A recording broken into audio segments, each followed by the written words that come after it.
Hello everyone, स्वागत है आप सभी का एंशिएंट गुरुकुल 12th में। तो स्टूडेंट कक्षा 12 हिंदी विषय के अंतर्गत आज के इस वीडियो में हम गद्य खंड के महत्वपूर्ण बहुविकल्पी प्रश्न को देखने वाले हैं। ये बहुविकल्पी प्रश्न आपके प्रश्न पत्र पर 10 अंक में पूछे जाते हैं और 5 आपके गद्य खंड से आते हैं और 5 आपके पद्य खंड से आते हैं। आज के इस वीडियो में हम गद्य खंड के महत्वपूर्ण बहुविकल्पी प्रश्न को देखेंगे।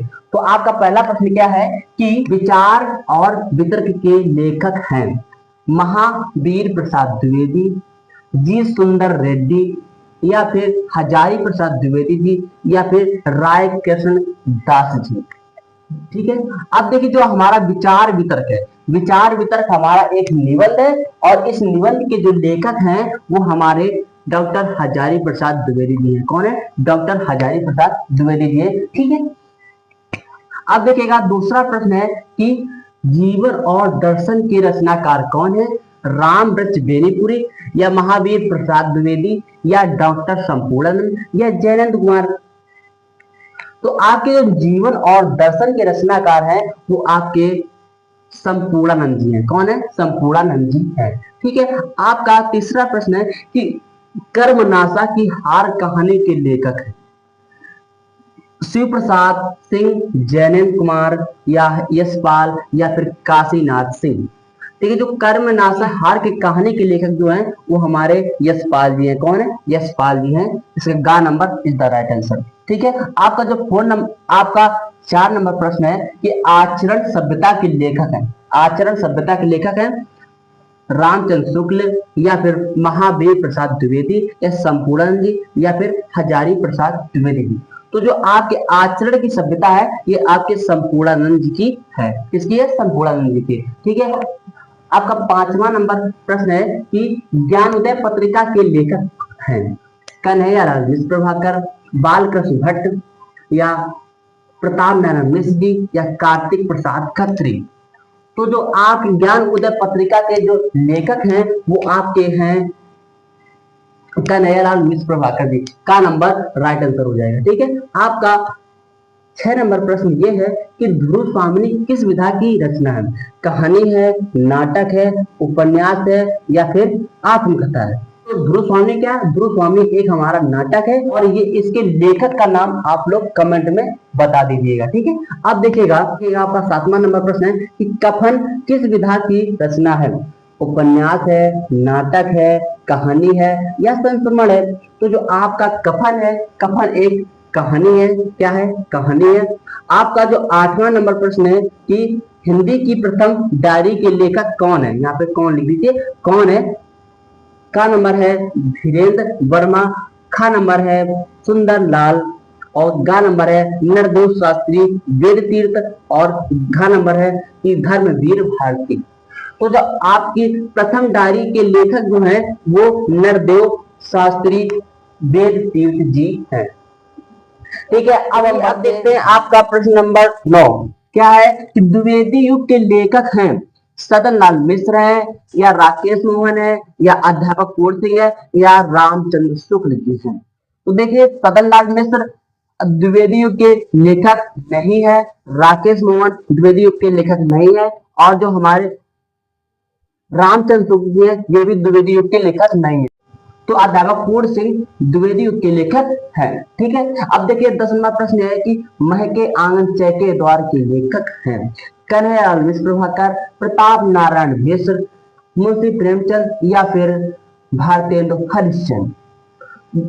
तो तो महके आंगन चौके द्वार के जो लेखक हैं वो हैं हमारे कन्हैयालाल मिश्र प्रभाकर जी। ठीक है, ये आपका ठीक है। अब देखिए आपका प्रश्न नंबर 11 है कि माधुरी पत्रिका किस युग में प्रकाशित हुई? माधुरी पत्रिका किस युग में प्रकाशित हुई?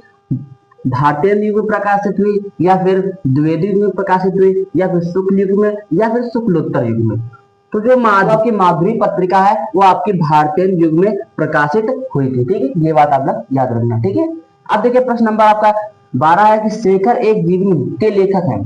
शेखर एक जीवनी के लेखक है जयशंकर प्रसाद हैं, प्रेमचंद हैं, अज्ञे जी हैं, या फिर रामवृक्ष बेनीपुरी जी हैं। तो देखिए शेखर एक जीवनी है सच्चिदानंद हीरानंद वात्सन आज्ञे जी की है। किसकी है? वात्सन आज्ञे जी की है। शेखर एक जीवनी के लेखक है वात्सन आज्ञे जी। ठीक है, और मैं आपको उन्हीं प्रश्नों को बता रहा हूं जो आपके बोर्ड एग्जाम में आ चुके हैं। ठीक है, और देखिए आपका 13 नंबर पे क्या क्वेश्चन है कि अंधा युग के लेखक है। अंधा युग के लेखक धर्मवीर भारती है, राम कुमार वर्मा है, या फिर राकेश मोहन, या फिर जैनेन्द्र कुमार। ठीक है, तो अंधा युग के जो लेखक हैं वो याद रखना भैया धर्मवीर भारती जी हैं। कौन है? धर्मवीर भारती जी हैं। फिर आपका नंबर 14 क्या है? हिंदी का प्रथम मौलिक उपन्यास है। आनंद मठ है, या दिल्ली है, या परीक्षा गुरु है, या गमन है। तो हिंदी का प्रथम जो मौलिक उपन्यास है वो है परीक्षा गुरु। परीक्षा गुरु, और इसके लेखक है श्रीनिवास दास। कौन है? श्रीनिवास दास, ये याद रखना। फिर आपका 15 नंबर बहुत ज्यादा महत्वपूर्ण प्रश्न है ये कि डिप्टी कलेक्टरी के लेखक हैं। डिप्टी कलेक्टरी के लेखक हैं वासुदेव शरण अग्रवाल जी हैं, या अमरकांत है, या फिर पोजिशनर रेड्डी हैं, या फिर हजारी प्रसाद द्विवेदी जी हैं। तो देखिए जो आपकी डिप्टी कलेक्टरी है इसके लेखक हैं हमारे अमरकांत जी। ठीक है, ये आप याद रखना। फिर आपका प्रश्न नंबर 16 है कि विशेष विस्मौसुदम गद्य की विधा है। कहानी है, नाटक है, या फिर उपन्यास है, या निबंध है। देखिए जो विशेष विस्मौसुदम है ये आपका एक नाटक है, और यह भारतेंदु हरिश्चंद्र जी का नाटक है। ठीक है, तो ये प्रश्न आपके 16 हो गए। यहाँ तक आपने कितने सही किए आप लोग कमेंट बताना। भाषा और आधुनिकता की भाषा और आधुनिकता के लेखक हैं वासुदेव शरण अग्रवाल जी हैं, या रामचंद्र शुक्ल जी हैं, या पोजिशनर रेड्डी हैं, या हरिशंकर प्रसाद। तो इसके जो लेखक हैं वो हमारे पोजिशनर रेड्डी जी। कौन है? पोजिशनर रेड्डी जी। ठीक है, और आपका 18 नंबर प्रश्न ये है कि 100 आजान एक सुजान के लेखक हैं। भारतेंदु हरिश्चंद्र जी हैं, प्रताप नारायण मिश्र जी हैं, श्याम सुंदर दास जी हैं, या फिर बालकृष्ण भट्ट जी हैं। तो देखिए जो 100 अजान एक सुजान के जो लेखक हैं वो हमारे बालकृष्ण भट्ट जी हैं। ये आप याद रखना। ठीक है, फिर आपका 19 नंबर प्रश्न है यह कि विद्यानिवास मिश्र निबंधकार हैं। जो विद्यानिवास मिश्र हैं वो किस प्रकार के निबंधकार हैं? पहला है ललित निबंध है, या विचारात्मक निबंधों के हैं, या फिर मनोवैज्ञानिक निबंधों के हैं, या फिर भावात्मक निबंधों के लेखक हैं। कौन से निबंधों के लेखक? जो विद्यानिवास मिश्र जी हैं। तो विद्यानिवास मिश्र जी ललित निबंधों के लेखक हैं, ये याद रखना। विद्यानिवास मिश्र जी हैं वो ललित निबंधों के लेखक हैं।